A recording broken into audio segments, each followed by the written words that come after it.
Moi, si c'est respectable, ce qu'on sait les locaux, moment que les locaux il faut assumer, il faut chercher une autre façon et exposer les Camerounais qui osent au milieu du scandale. Pour eux, moi aussi, pour eux, maman. Moïse a kosambisama ce qui a salo li Kambouya boye. Je veux dire, Ser Nabiso a comme crédibilité de esili na makambo zolobe. Na makambo zoloba, alobi. Azaki na relation na pasteur depuis âge de 15 ans. Na âge de 15 ans, matolongoli 4e, dernier zeminde, pa droga kingai, yango na ekoloba, na internet pour na sauver ba âme. Âme ni na zo sauver.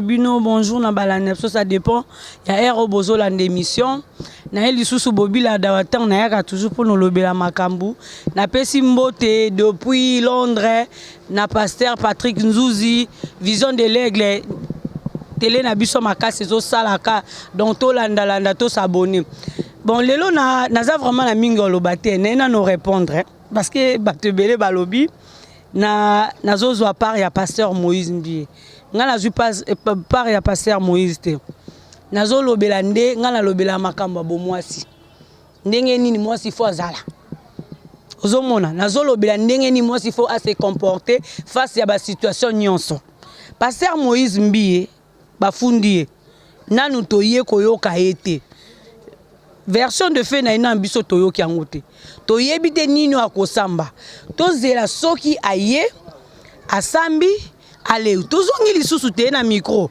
Tolobeli lisusu Moïse, aza la raison ou aza na tort. Jusque là to qui sert Eliane. To soutenir Eliane parce que naza mwasi.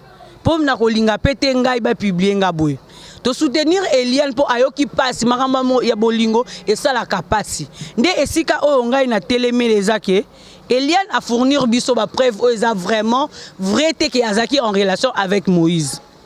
Balobi bakotinda ba preuve tomoni vidéo ya mobali moko bona mwasi ezaki ni Elia ni pasteur Moïse tomoni photo ya pasteur Moïse oyo alali a filmer juste akangi photo na yo fait toyebi te atindelango Eliane po ebimpe na téléphone Eliane te atinda mutu mususu nazolingo répondre un peu na bandeko na biso ndeko nanga moko akomelinga abinanga en réalité ngai intervenant nazo invité nazo zo part ya pasteur Moïse nazo par rapport certes maman Olanda ki ngande malamu te to sala ka ba débat moko eza réfléchi zomona nazo part ya pasteur te na lobi na ndeko na biso mwasi démarche na ye par rapport eloko likambo eza nini po eza actualité lelo basi ba komi ba filmer bango a se filmer aye abwaki na internet.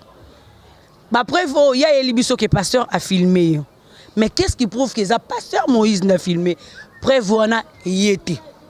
Après Ser Mireille Abimi sous nini ba filmé. Tout le pasteur wana oza en mauvais terme naie a filmé les sous pa nani Mireille oza en bon terme. Ça veut dire Ser Nabiso a comme crédibilité nde esili na makambo zolobe. Na makambo zoloba alobi azaki na relation na pasteur depuis âge de 15 ans. Na âge de 15 ans, matolongoli 4e, dernier zeminde, pa droga kingai, yango na ekoloba, na internet pour na sauver ba âme. Âme ni na zo sauver. Yende moluki ba âme, âme ni na zo sauver. A sauver âme te. A zo sauver âme te. A zo misambouissa. Pour nga na yo quand ma bé en tant que maman. Na zo kango ma bé. Non seulement j'ai été publié, il faut na sa profil bas.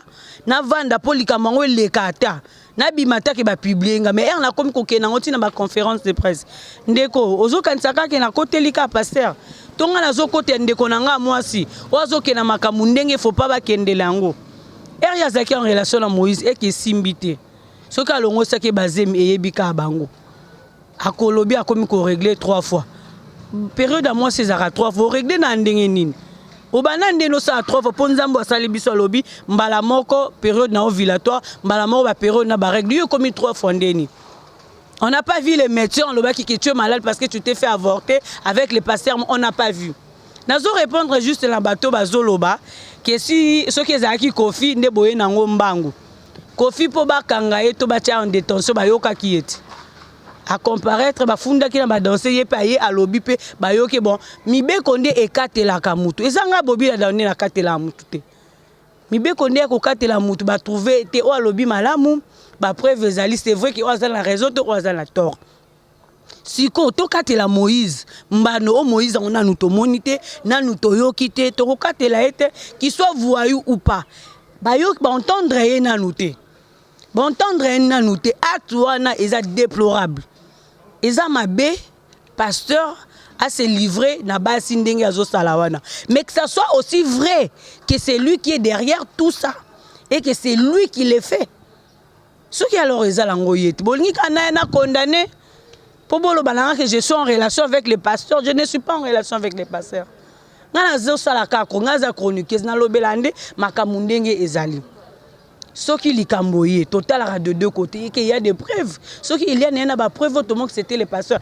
tozon aka na micro pour biso ba panzisa ngote tozon ipeka na micro to lobe pasteur boy na boy mais quand je parlais du pasteur on a lobby que ba pasteur il faut bazala ba modèle il faut pas aborder parce que attitude d'abord et ça et que le pasteur Moïse si vraiment c'est vrai il est dans ça il faut ailler bandenge nini ya ko se comporter vu que ce n'est pas un homme de Dieu vu que ce n'est pas un homme marié qu'il est en train de faire encore son choix il faut qu'il le fasse d'une manière qu'est-ce que je peux dire d'une manière discrète ou peut-être soit à la kisibiso fiancé naé ou bakobala na soit à bali pour ne pas être sali je parle aussi du pasteur Tokobet sa maman bakou pamba bolobi Bobila Nazo côté la pasteur. Je n'ai rien à voir avec lui hein. Nazo côté la été. Nazo côté la été analyse nanga salamaki parce que nga na lingi min kolobela ndenge ezo sala nga pasi naza maman naza pe muluba na komo bande ko na biso baluba ba comme na makambo nidité e kolo lobi to baki ke bazaki bomba nzoto. Mais bande ko la biso bazo zo courage ya ko na internet à se publier à sali makambo même courage o nazo lobela kaka o to zo sala nango pour to sala ba net to détruire ba mibali yango. Soki courage on a to investir on a makambo mususu to romata makasi que tous à la sali. Ce qui pasteur vraiment quoi ça mine ils a pas pasteur mabe. Asa mutu moko oyo il faut vraiment apurger peine ce qui est condamnable. Asa mutu il faut bien interpeller par les autres pasteurs que lui, par les autres pasteurs. Ce qui ba ebi nengni basala na ba pasteur ou basala makambo, c'est eux qui savent. Mais jusque là nous n'avons pas encore la version de Moïse. Nous n'avons pas encore la version de Moïse à Nazotanga. Bande ko be baso ko melangai Balobi Balobi, cette femme ressemble à Yvette et sa voix et sa façon de parler. Les points communs qu'on a avec Yvette, on est tous intelligents. Ça veut dire, Yvette parle beaucoup, elle parle, moi je parle, elle est intelligente, je suis intelligente. Et il faut beau trouver ma camounion. Elle est du Kassai, je suis du Kassai. Balouba, mais je ne peux pas venir parler à son nom. Ton a défense par rapport à mon nom. Non. La défense tanga mingi za makambo nzambe na makambo ya bo mama ya bo mwasi. Na yo kapasi makasi po ngai na considérer ndenge ba cheki mutakala Eliel ni boswana eza pe ngai. Pour ça peut aussi m'arriver. Tu vois, ça peut aussi m'arriver, on la personne quelque part, il y a un peu vanina, na habité le 2020 lobeli Hélène, même sous lobi ezala yanga. Mutu mo ba téléminé ka monde que Bobila da aboye, atindela ka photo allez, a publier ngai. Na ko epeka ko samba, po ngai la sumaka. So na sel comme na ko assumer na ba bandeko, eza penza yanga inga penza ndebongo. Na zo côté la pasteur te. Nazo za la paix côté la justice, c'est pas moi qui fais la justice, c'est pas moi qui suis censé punir Moutou. Non, on est venu parler. Tu es kolobela likambango. Tu es kolaksabino face mususu face caché à likambouana. Une famille qui dit que c'est une famille bien éduquée, ou ba éduqué mon anabango, ba yé ba accompagner pour na mon azan la kata scandale. C'est quand même 50% regrettable bino mandeko bozo condamné. C'est quand même 50% regrettable. C'est des choses au ba kolobela on internet te boy.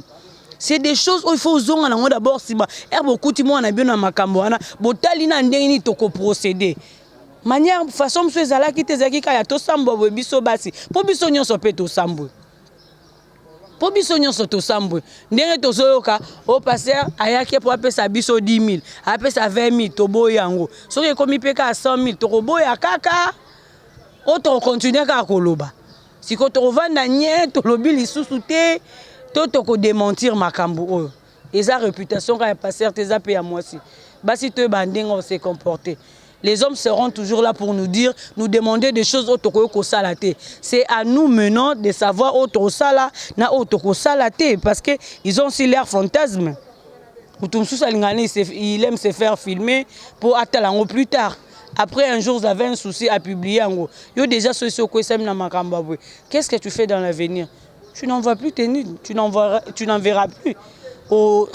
A français qui met bo tala kanaza congolaise qui mi penza au quotidien dans les sous-soutés pour ébiquer à quotidien de commis mikolo mobile la mukine kaka a publier biso mais biso to ça ba modèle. Moi si déjà comme na âge à kobota il faut aiba qu'est-ce qu'elle va faire et qu'est-ce qu'elle ne va pas faire parce que après ça il y a une vie. Le pasteur qui se conduise comme ça comme bonde a Yesu ndebino bozo ko isayango bozo fingisa kombo ya Yesu po muta mandaté bino eza Yesu ceux qui pasteur mbi azala makambo aboy il y a des autres pasteurs il y a des grands pasteurs o baza ba papa na il faut ba te aye ba yebisa ye ke kombo oyo bimeli wana basala nango ba jeter batu bakotalela yo batu bakoluka mo faiblesse batu bakotala te koza muto sem na mai na makila bango bakomona juste faiblesse bo ba jusqu'au nzela tu as ouvert les portes déjà le fait que tu ne sois pas marié c'est une porte une grande porte ouverte à toutes les bêtises peut-être parce que ils ont fréquenté maintenant quitte à lui ayeba millier na ayeba qu'est-ce qu'il doit faire et qu'est-ce qu'il ne doit pas faire pour entacher image na été c'est déplorable une grande église de quoi Bethel lelo et comme na base ya ba sextape na base lelo bloc wana et comme on dirait et comme site mon côté bité to ben un site pornographe te comme ba publier qui boye vraiment ils ont ça la passer muto ateya ki biso to landara matea to yambi yeso msu na nzela na yo ba koma kotanga ona makambo abwe pasteur si tu es dans ça mutu nyonso akoya kalamu ki akeli boso faiblesse ezara mutu nyonso mais etikalate o s'attarder na likambo wana ko manga batanga ka na likambo wana ezo ko sa vraiment yambi ezo bebisa image ya église o ya apôtre mbi o ça qui ont des années et des années ndenge église kalezalaki s'il y a quelque chose à faire peut-être si tu veux peut-être revenir sur les bonnes bases yeba ndenge nini okotambola sur une église en Bethel.